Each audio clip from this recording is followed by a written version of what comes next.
বাড়ির সব কাজ পড়ে আছে, এত কাজ এখন করবে কে? রুহি মাহিকেও দেখতে পাচ্ছি না। বাড়ির কাজকর্ম করতে ওদের মনে হয় ভালো লাগে না। ওদের সঙ্গে আমার রাস্তায় দেখা হয়েছিল। ওরা বলল দক্ষিণের জঙ্গলে কাঠ কুড়াতে যাচ্ছে। কাঠ না কোড়ালে রাতে নাকি রান্না করা হবে না। অজুহাত বুঝলে কাজ না করার ফোন দি। ওদের এবার বাড়ি থেকে বিদায় করার ব্যবস্থা করো।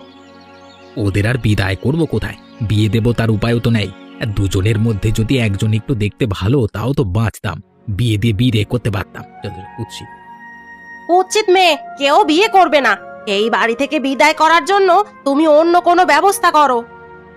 ওদের নিয়ে আমি মহা যন্ত্রণার মধ্যে আছি।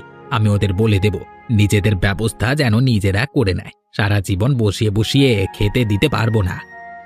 এতদিন পর একটা কথার মতো কথা বলেছো। এই কথাটাই আমি এতদিন ধরে তোমাকে বোঝানোর চেষ্টা করছি।